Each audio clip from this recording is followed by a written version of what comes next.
if we're hiring, and whether you're a new agent or an old agent, walk me through the process that you would do, and then what your company kind of augments.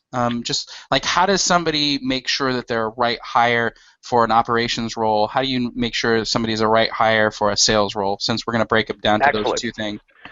Well, if those listeners are familiar with the DISC personality profile system, one of the giveaways or the documents that they're going to receive from you, Daniel, is just a behavioral style document that lists what personality type is an ideal personality for the different positions in real estate. And again, this is going to be a little bit to a degree stereotyping. You got to be careful. However, okay, when we look, because all personality types can be successful in all areas, it's just this is what we've discovered in our 25 years consulting with agents, the personality types that can thrive, okay, in that environment. For example, a buyer agent, we find that an I personality or an interactor, okay, is going to be more effective, okay, than a C or a compliant personality. Right. A transaction coordinator, okay, person who closes the deals. We want a person who's bottom line oriented and detail oriented. So that's the C personality. But this will be a great guiding force for all of our listeners today to at least know what you're looking for. Everybody has, three personalities. That's why we're all bipolar, I guess, okay, and have ADD. We have a personality type that we project to the public. We have a personality type when we're with our family and friends, and we have a personality type when we're alone in our room. When you can learn to be the same personality in all segments of life, you'll have less stress in your life. It's kind of like you've met people who say, wow, what you see is what you get. That person probably has a lot less stress in his life than you do. So when you're hiring, we look at the hiring process. Number one, what needs to happen before you hire is, like with our clients, we give the whole system to them. Here's a hiring, the hiring process for a support staff, hiring process, buyer agent, listing partner. So let's just focus on the support staff. It's an entire thing. Determine you have an opening. Write a job description. How much are you going to pay this person?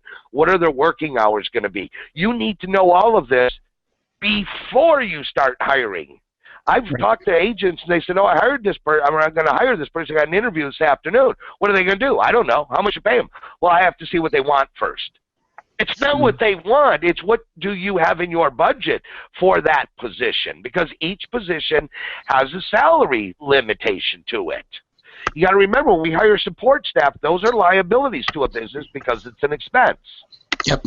Well, and I want to make a point here, because what we provide is sometimes some support to somebody in the short term while they build enough revenue to actually afford to bring in somebody full-time in-house. And I look at it like the NFL. They have a budget, right? They've got a certain amount of money that they get to spend on their existing team and anybody in the draft round, right? Same with basketball, whatever. Real estate, you have a budget, man. If you're doing 200 transactions, you got a budget based on that revenue that those 200 transactions generate, or 20. And so we're talking about it right now because we have our CPA and an operations person filling a CFO role for our corporation.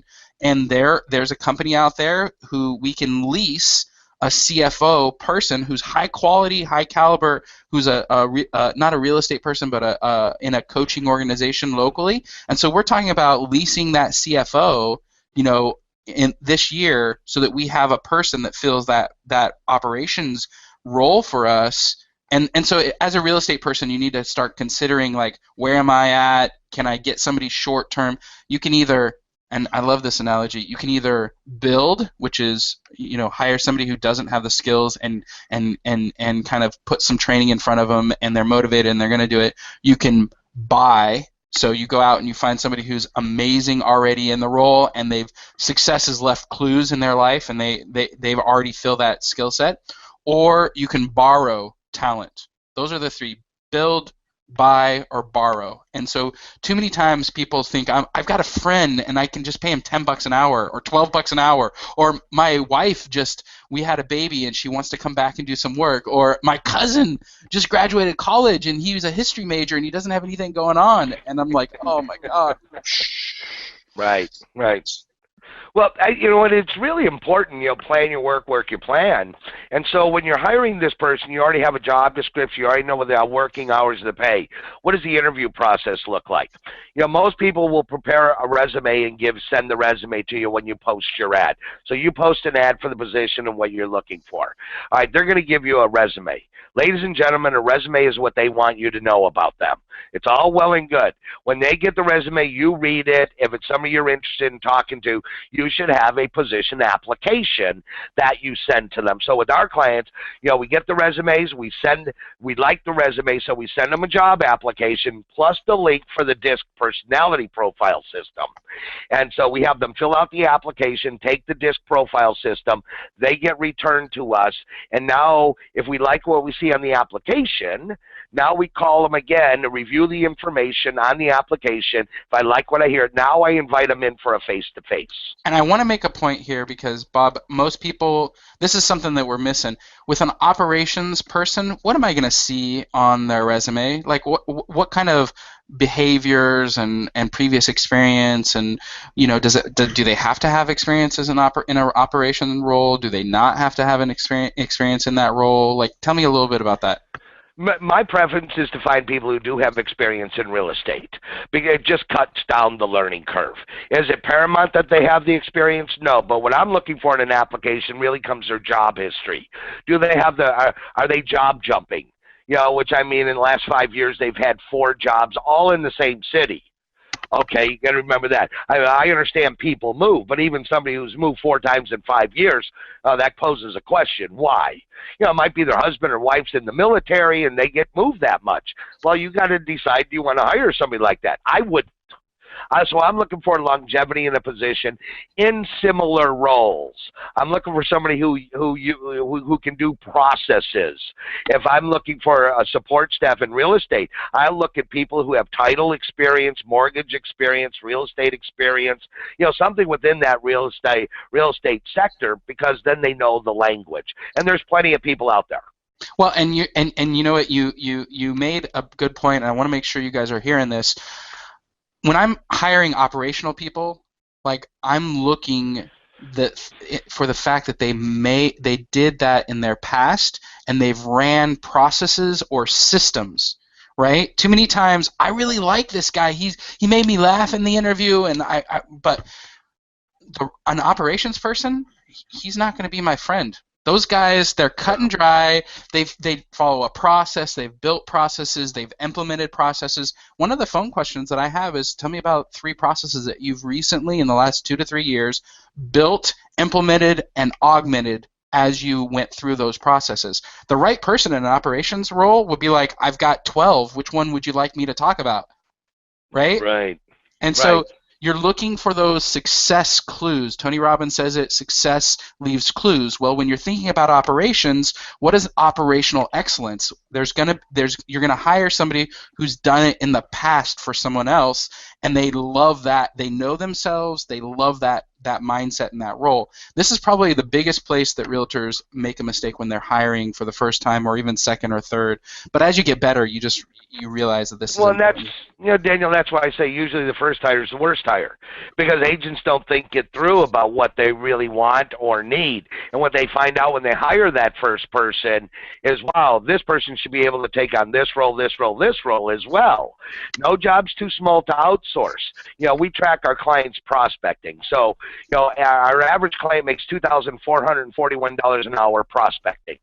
So when you're sitting down to do an operational role where we can pay $10 to $15 an hour, when I know you should be making around $2,500 an hour, if that doesn't shout at you, find somebody to do these non-dollar productive activities for you so you can focus on dollar productive activities. I don't think any of our listeners should be working more than 50 hours a week. I have clients, and I don't care if they're selling 20 homes or 900 homes. Okay, you have to have work-life balance.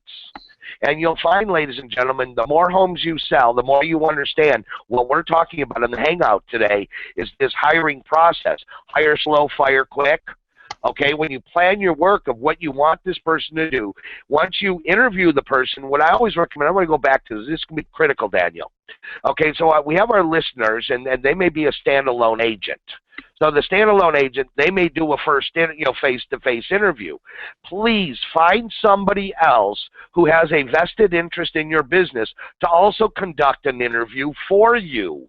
So it might be your manager of your office, it might be maybe your spouse, somebody to do another. Even it can be a phone interview. Doesn't necessarily. With our clients, we interview the final candidates for them. So you're getting another perspective other than your own. To avoid they made me laugh, they made me feel good, they brought me chocolates to the interview, oh, they're going to be so sweet. No, wrong person. Okay, but that's why you want an outsider's opinion. Okay, with us, okay, we give you the interview questions, so you just pick and choose what interview questions you want. So it's a total structure. When you have multiple people doing the interviews, the odds are you're probably going to make the right hire the first time. Don't interview and hire the person yourself, okay, because too many times agents are looking for somebody who is just like them. You're looking to hire somebody who is opposite of you. You're looking, Yeah. if you're horrible at details, why do you want to hire somebody who's horrible at details? No, you want somebody who's opposite of you and where your shortcomings are. So once you've done the interview and you've done the personality typing, you make the person an offer that you should have a job description that details out what their pay is going to be, any benefits that they get. It's all part of the job description or hiring package. Okay, you should have a policy manual. Some of this seems daunting for a lot of the listeners. Trust me, it's not daunting, but there are things, especially when you start paying attention to what federal labor laws are. Okay, that's a whole other story.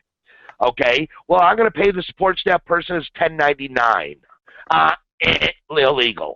Okay, you can't do it.